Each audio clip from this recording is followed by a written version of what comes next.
Hey guys, welcome back to the channel. যারা নতুন আছো তারা চ্যানেলটিকে সাবস্ক্রাইব করে নিও আর পাশে রাখা যে বেল বাটনটা আছে সেটা কিন্তু প্রেস করতে একদম ভুলো না। আমার অনেক ভিউয়ার্স বন্ধুরা রিকোয়েস্ট করছিল যে বেশি বেশি করে যেন ইসলামিক ভিডিওর উপরে রিয়াকশন দিই। তো আজকে তাদের কথাই মাথায় রেখে ইসলামিক ভিডিওর উপরে রিয়াকশন দেব। তো চলো আর কথা না বাড়িয়ে ডাইরেক্ট আগে ভিডিওতে যাই, তারপর নয় তোমাদের সাথে কথা হবে। তো ভিডিওটা শুরু করি। চলো শুরু করা যাক। আগে চেক করো, তারপরে বিশ্বাস করবা, ঠিক কিনা? তাহলে এখন থেকে একটা কিছু শুনলে বিশ্বাস করবেন। একজন এসে বলল, ভাইজান আপনার মেয়েরে দেখলাম আরেক ছেলের সাথে বাজারে ঘোরাফেরা করে, ওই এইটা তো রমনার খুবই বটমূলে কমন। দেখলাম আপনার মেয়ে আরেক ছেলেরে নিয়ে ফষ্টি নষ্টি করে, লোকের কথা বিশ্বাস করে বাসায় যে মেয়ের চুলের রিলেটিভসরা, মধ্যে পাড়া ধরে মাইর, প্রতিবেশীরা। আইজো মার কাইলো মাইর, এরকম হইতে পারে না? হয়তো ওই লোক আপনার মেয়ের মতো দেখতে আরেক মেয়েকে দেখছিল। এরকম হয় কিনা সমাজে? একজন এসে বললো, ভাই আপনি এখানে ভাবিরও তো দেখলাম ওই জায়গায় আরেক লোকের সাথে ঘোরাফেরা করতেছে, খবর রাখেন না বাসা?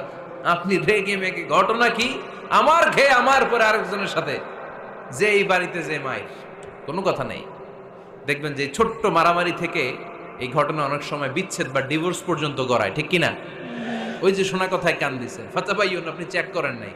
হয়তো আপনার স্ত্রীর মতো দেখতে বা আপনার স্ত্রী যে জামা পরে, যে পোশাক পরে, এরকম পোশাক পরে আরেক নারীকে দেখছে, আপনার বউ না এটা। আমাদের এখানেই তো এক আপনার মেয়ের ব্যাপারে যে তথ্য দিয়েছে এটা ব্যাডমিন্টন সঠিক প্লেয়ারের সাথে নয়। এমনি হয়েছিল। সে আপনার মেয়ের মতো আরেকটা মেয়েকে দেখেছে, এসে আপনার কাছে বলে দিছে, তার আপনি বাবা বিশ্বাস রীতিমতন করছেন। তাকে ভেজাল আছে না নাই? মেরে দিয়েছিল। এই ভেজালগুলোকে থামানোর জন্য কোরআনে এই বিধানগুলো নাজিল করেছে কে? তাহলে ফরিদপুরের ভাইয়েরা, সমাজটারে সুন্দর রাখার তথ্য একটা শুনলেই বিশ্বাস করবেন না। সিলে কান নিয়ে গেছে শুনলেই সিলের পিছনে দৌড়, নাকি? কি করবেন?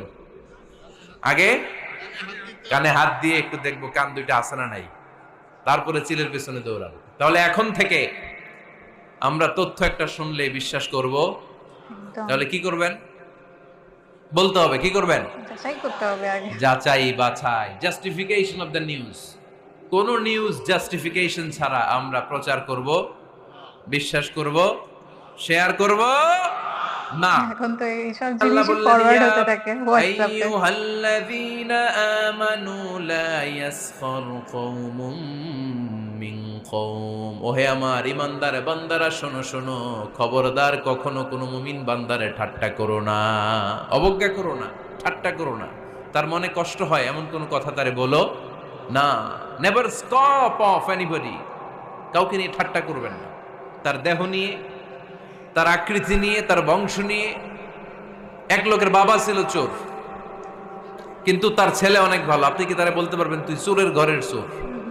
বলতে পারবেন? চুরি করছে বাবা, ওর কি দোষ? কথা বলেন। এগুলো কবিরা গুনাহ। আওয়াজ করে বলেন তো কি গুনাহ? কবিরা গুনাহ। কারো আকৃতি নিয়ে, আমার ফরিদপুরের কলিজার টুকরা যুবক ভাইরা, কারো আকৃতি নিয়ে কখনো অবজ্ঞা করবে না, তুচ্ছ জ্ঞান করবে না। এটা কবিরা গুনাহ, এটা আল্লাহ খুব অপছন্দ করেন। এর কারণ আকৃতিটা আমাদের হাতে নাই। আমাদের কারো নাক লম্বা, কারো খাটো, আমরা কেউ কালো, কেউ সাদা, একদম আমরা কেউ স্মার্ট, কেউ অন্যরকম। তো এই যে আমাদের এক এক ধরনের আকৃতি, এটা কি আমি বানাইছি? আপনি বানাইছেন? দিছে কে? এই জন্য কারো দেহের গঠন নিয়ে যদি আপনি অবজ্ঞা করেন, এটা প্রক্ষান্তরে আপনি স্রষ্টাকে নিয়ে অবজ্ঞা করবেন। কারো দেহের আকৃতি নিয়ে যদি আপনি তুচ্ছ করেন, তাকে তুচ্ছ করেননি, আমার রবকে আপনি তুচ্ছ করেছেন। চিল্লায় বলেন ঠিক কিনা? খবরদার, তুই কালু, তুই লম্বু, তুই মোটু, তুই কানা, তুই রোহিঙ্গা, আছে না নাই? ইদানিং ইদানিং এটা খুব চলে। এই রোহিঙ্গা নামটা আছে না? ফরিদপুরে এগুলো ঢুকে নাই না? আমাদের ওইদিকে দেখি কি অবস্থা, কারোর সাথে কেউ লাগলে কই তুই রোহিঙ্গা। কি আশ্চর্য, এই গালি কবে আসলো? হ্যাঁ, অনেক ধরনের গালি। ঢাকায় আর একটা চলে ফইন্নির ভূত, কি বলে? এই এগুলো আগে শুনি নাই আমরা, রিসেন্ট এগুলো বলা শুরু করছে। ফইন্নির ভূত, রোহিঙ্গা না, এগুলো বলে আপনি কাউকে অবজ্ঞা করতে পারবেন? পারবেন না।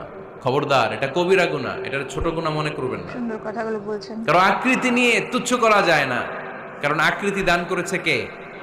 হুয়াল্লাযী ইউসাউবিরুকুম ফিল আরহামি কাইফা ইয়াশা। লা ইলাহা ইল্লা হুয়াল আজিজুল হাকীম। তিনি এমন সত্তা যিনি তোমাদের চেহারার অবয়ব দিয়েছেন, তোমাদের আকৃতি দান করেছেন তখন যখন তোমরা মায়ের পেটের ভেতরে ছোট্ট জোকের মতো ছিলা। মায়ের পেটের ভেতরে আমরা যখন সবাই এত ছোট্ট, তখনই আমাদের চেহারার আকৃতি দিয়েছে কে? কে সুন্দর হব, কে ছেলে হব, কে মেয়ে হব, কে মোটা হব, কে চিকন হব? আমার ইচ্ছা হয়েছি? আওয়াজ করে বলতে হবে, কার ইচ্ছায়? একদম। প্রত্যেককে যদি আল্লাহ প্রত্যেকের নিজের চেহারা ডিজাইন করতে দিতেন, আল্লাহ যদি বলতেন তোমার চেহারাটা কেমন হবে তুমিই ডিজাইন করো, তাহলে আপনি আপনারা কেমন বানাতেন? হ্যাঁ বলেন, ফরিদপুরের ভাইরা বলেন, সুন্দর করে বানাতেন তাই না? সবচাইতে স্মার্ট, সবচেয়ে সুন্দর করে আমি আমার চেহারাটা বানাতাম যদি আমাকে ডিজাইন করার সুযোগ দেওয়া হতো। কিন্তু এই সুযোগ তো আল্লাহ দেন নাই। ডিজাইন স্বয়ং করে দিয়েছেন কে? কোন নারীকে যদি আল্লাহ বলতে, এই নারীরা তোমাদের চেহারা কার কেমন লাগবে তোমরা বানাও, প্রত্যেক নারী কি করতো? বিশ্ব সুন্দরী করে নিজেকে বানাতো। খুদ ধরার মতো কোনো জায়গা সে নিজের জন্য রাখতো না, ঠিক কিনা? ঠিক যাবো। কিন্তু এটা আল্লাহ দেন নাই। এই আকৃতিটা আমাদেরকে সরাসরি দান করেছেন কে? খবরদার, আমাদের অনেকে বিকলাঙ্গ, আমাদের অনেকের হাত ছোট, পা বড়, দেখতে মোটা, কেউ চিকন, কেউ কালো। খবরদার, কারো আকৃতি নিয়ে কখনো কোনো অবজ্ঞার সুরে, ঠাট্টার সুরে কোনো কথা আমরা বলবো না। রাজি আছেন? সবাই রাজি আছেন? আল্লাহ রাসূল সাল্লাল্লাহু আলাইহি ওয়াসাল্লামের এক সাহাবী ছিল, নাম ইবনে মাসউদ রাদিয়াল্লাহু তাআলা আনহু। উনার পায়ের নলা ছিল খুব চিকন, অস্বাভাবিক চিকন, স্বাভাবিক না।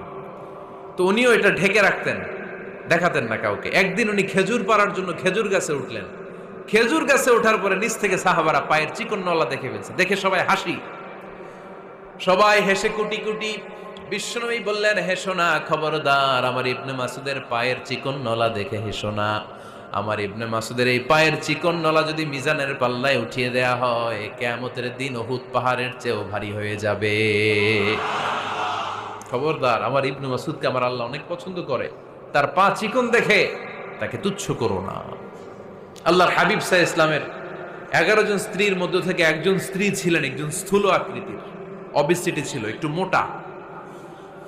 ওনার নাম ছিল সাফিয়া রাদিয়াল্লাহু তাআলা আনহা। আম্মা জান আয়েশার সাথে একবার সাফিয়ার ঝগড়া। নবীদের বউদের মাঝে মাঝে মাঝে ঝগড়া হতো, তবে সেটা হতো মধুর ঝগড়া। সুবহানাল্লাহ পড়েন। আম্মা জান আয়েশা রাদিয়াল্লাহু তাআলা আনহার বাসায় একদিন বিশ্বনবী বসা ছিলেন, আর একজন স্ত্রী, বিশ্বনবীর আরেকজন স্ত্রী রান্না করে কিছু খাবার আম্মা জান আয়েশার ঘরে পাঠিয়েছেন। এক দাসী দিয়ে বলল, যাও এটা আয়েশার ঘরে দিয়ে আসো, কারণ নবী আয়েশার ঘরে। আম্মা জান আয়েশা রাদিয়াল্লাহু তাআলা আনহা বললেন, এগুলো কি? ওই দাসী বলে, তরকারি। কে দিছে? অমুক স্ত্রী। কেন দিয়েছে? আমি কি রান্না করতে পারি না? তোমরা রান্না তোমরা খাও। এই কথা বলে পাতিল সহ উড়ায় মারছে চেহারার মধ্যে। এর কারণ ওনারা মানুষ ছিলেন, মানবীয় ব্যাপারগুলো ওনাদের মধ্যেও কাজ করত। আবার এক স্ত্রী ঝোল দিয়ে রান্না করে কিছু খাবার নিয়ে এসেছে। আম্মা জান আয়েশা রেগে মেগে ওই ঝোল নিয়ে ওই স্ত্রীর গালের মধ্যে মেখে দিয়েছেন। বিশ্বনবীর আরেক বউয়ের গালের মধ্যে ওই ঝোল লাগাই দিচ্ছে। এবার ওই স্ত্রী বিশ্বনবীর কাছে যেয়ে বলে, ইয়া রাসূলুল্লাহ, দেখেন আয়েশারে আপনি বেশি আদর করেন তো, দেখেন কি করে আমাদের সামনে। এই যে আমাদের গালের মধ্যে ঝোল মাখাই একেবারে মেকআপ বানাই দিচ্ছে। বিষ্ণু ইসা ইসলাম বললেন, তাই আয়েশাকে ডাকো। আম্মা জান আয়েশা রাদিয়াল্লাহু তাআলা আনহা আসলেন। আল্লাহ রাসূল সাল্লাল্লাহু আলাইহি ওয়াসাল্লাম বললেন, তুমি কি আমার এই স্ত্রীর সাথে এমন আচরণ করেছো? আম্মা জান আয়েশা বললেন, করেছি। কেন? আম্মা জান আয়েশা বললেন, তখন মেজাজটা গরম ছিল, এখন বুঝতে পারতেছে আসলে এই কাজটা করা ঠিক হয় নাই। এবার বিশ্বনবী বিচার করবেন। বিশ্বনবী বললেন, আল কিসাস, যেমন করা হয়েছে বিচার হবে তেমন। তোমার গালে যেমনি ঝোল লাগাই দিছে, তুমি একটু ঝোল নিয়ে আয়েশার গালে লাগাই দাও। সুবহানাল্লাহ পড়বেন না? ওই স্ত্রীও কিছু ঝোল নিয়ে আম্মা জান আয়েশার গালে লাগাই দিল। এখন দুইজনে হাসতেছে, বিশ্বনবীও হাসলেন, আরশের উপর থেকে খুশি হয়ে গেলেন কে? তো স্ত্রীদের মধ্যে মাঝে মাঝে এটা ঘটতো। সাফিয়া রাদিয়াল্লাহু তাআলা আনহা ছিলেন একটু মোটা। আম্মা জান আয়েশা বললেন, ইয়া রাসূলুল্লাহ, দেখেন আপনার মুটি বউ, আপনার মুটকি বউ, এই মুটি বউ বলে একদিন একটা গালির মতো দিয়ে ফেলছে। আল্লাহ রাসূল সাল্লাল্লাহু আলাইহি ওয়াসাল্লাম রেগে গেলেন, বললেন, আয়েশা এটা কেমন কথা? তুমি বললা মুটি, আমার সাফিয়ারে তুমি মুটি বলে গালি দিলা রে আয়েশা। ইয়া আয়েশা লাকাদ কুলতিলা কালিমা লাউ মুজিজাত বিমাইল বাহরি লামাজাজাতহু। এমন একটা মন্তব্য তুমি সাফিয়ার ব্যাপারে করে ফেলেছো রে আয়েশা, এই কথাটা যদি সাগরের নীল পানির মধ্যে ছেড়ে দেয়া হয়, এই কথার পঙ্কিলতার কারণে, এই কথার কর্দমাক্ততার কারণে, এই কথার পঙ্কিলতার কারণে সাগরের সব পানিগুলো মুহূর্তের মধ্যে কালো হয়ে যাবে। এই কথাটা সাগরে ফেলে দিলে সাগরের নীল পানি পুরোটা কালো হয়ে যাবে। আয়েশা, খবরদার, কাউকে তুচ্ছ করে অবজ্ঞা করে কখনো কিছু বলা যাবে না। এই জিহ্বাটা এটা ভয়ঙ্কর একটা অঙ্গ। বেশিরভাগ পাপ এই জিহ্বা দিয়ে হয়। কি দিয়ে হয়? এজন্য সাহাবারা জিহ্বা ধরে মাঝে মাঝে জিহ্বার মধ্যে ব্যাত মারতেন আর বলতেন, জিহ্বা তোর জন্য আমি আটকে যাব কিয়ামতের দিন। আমলিক আলাইকা লিসানাক, নিজের জিহ্বার মালিক নিজে হন। আপনার জিহ্বার মালিক যেন শয়তান না হয়ে যায়। জিহ্বা আপনার, শয়তানের ভাষায় আপনি কথা বলেন কেন? খবরদার, প্রতিটা কমেন্ট, প্রতিটা কথা, প্রতিটা মন্তব্য, এগুলোর ব্যাপারে কিয়ামতের দিন পাই টু পাই করে আপনার কাছে আল্লাহর সুপ্রিম কোর্টের কাঠগড়ায় দাঁড় করিয়ে আপনারা জিজ্ঞেস করবে কে? এজন্য বিশ্বনবী বলছেন, মাইয়াদমানলি মা বাইনা লিহিয়াইহি ওয়া মা বাইনা রিজলাইহি আদমান লাহুল জান্নাহ। আমার কোন উম্মত যদি দুইটা অঙ্গের গ্যারান্টি আমারে দেয়, আমি আমার উম্মতকে জান্নাতের গ্যারান্টি দেব। দুইটা অঙ্গের, একটা হলো জিহ্বা আর একটা লজ্জাস্থান।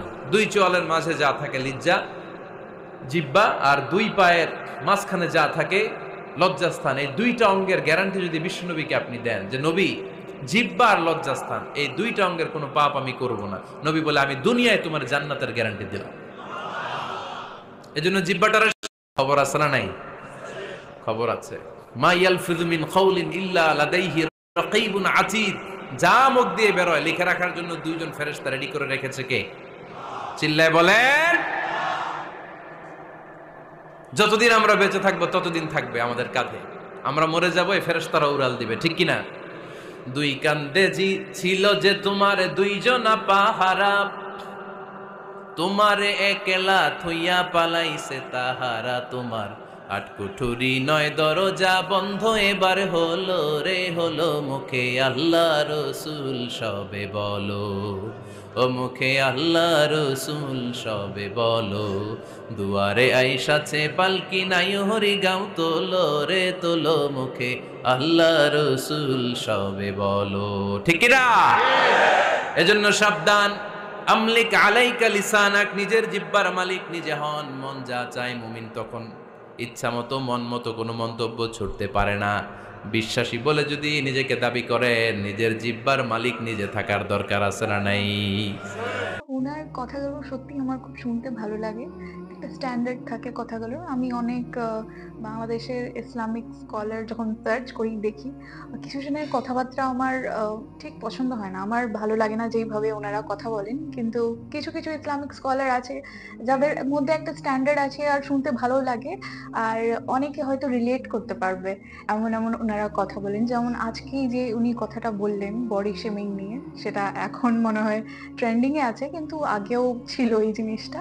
এখন বেশি এইসব ইউটিউব ইনস্টাগ্রামের জন্য একদম পিকে আছে এই জিনিসটা। তো বডি শেমিং নিয়ে আমার একটা, উনি যখন বলছিলেন কথাগুলো তখন আমার মনে পড়লো যে ক্লাস 7 না 8-এ আমি ছিলাম। তো আমি জেনারেলি যেরকম এখন হাসি তখনও অমনিই ছিল। বাট আমার একজন বান্ধবী, তো সে আমাকে বলছে যে অর্পিতা এরকম করে না হাসিস না বেশি, মানে মুখ খুলে এত হাসিস না, তোর দাঁতটা না বাইরে বেরিয়ে আসে, তো বাজে লাগে দেখতে। তো এই জিনিসটা আমি রিয়েলাইজ করিনি, আর সেই ভেবেও আমি কোনোদিন হাসতাম না। তো যখন এই কথাটা বলেছে তারপর থেকে কেন জানি না, মানে ট্রাই করতাম যে যেন আমি বেশি না হাসি, যাতে আমার দাঁত না বেরোয়, আমাকে দেখতে বাজে লাগবে। তো তখন ছোট ছিলাম, এই জিনিসগুলো বেশি মাথার মধ্যে ঢুকেছিল। আর আমি সেই ফ্রেন্ডকেও বলবো না তার দোষ। ছোটবেলায় অনেকে আমরা হয়তো কাউকে বুলি করেছি বা আজে বাজে কথা বলে দিয়েছি, সেটা ইমেচিউরিটির কারণে। এখন হয়তো সেই জিনিসগুলো সেও বলবে না। তো এখন যদি কেউ আমাকে আমার লুকস নিয়ে বা আমার বডি স্ট্রাকচার কিরকম সেইটা নিয়ে যদি ট্রোল করে বা কিছু বলে, তো আমার খারাপ মনে হবে না, আমার মনে হবে যে বলছে তার হয়তো বুদ্ধি কম, তো সেইটা নিয়ে আমি কিন্তু আর এগোবো না বা দুঃখী হব। তো এই জিনিসগুলো সত্যি বাচ্চা মনে বেশি প্রভাব পড়ে বা এই যে টপিকটা উনি তুললেন, এইসব কথাবার্তা ওখানকার ছেলেমেয়েদের বোঝাচ্ছিলেন, তো সেটা সত্যিই মানে কমেন্ডেবল জব। সেগুলো সত্যিই খুব কাজের কথা আর ভালো কাজ করছেন। তো এই জিনিসটা আমার সত্যিই শুনে খুব ভাল লাগলো আজকের ভিডিওটা। তো তোমাদের কেমন লেগেছে? বা তোমাদের সাথে এমনি ধরনের কোনো ছোটবেলায় স্কুল লেভেলে যদি এরকম কোনো ঘটনা হয়ে থাকে যেটাতে তোমরা দুঃখী হয়েছো, তোমাদের ফ্রেন্ডস বা অন্য কেউ বুলি করেছে, তো নিশ্চয়ই শেয়ার করো যাতে অন্যরাও জানতে পারে যে খুব কমন একটা ব্যাপার, তার জন্য এইটা নিয়ে বেশি ভাবার দরকার নেই। নিজের উপর কনফিডেন্স রাখার দরকার আছে। So yeah guys, that is it for today. তোমাদের সাথে দেখা হবে আবার অন্য কোনো ভালো ভিডিও নিয়ে। ততক্ষণের জন্য নিজের খেয়াল রেখো আর নিজের আশপাশের লোকেরও একটু খেয়াল করো।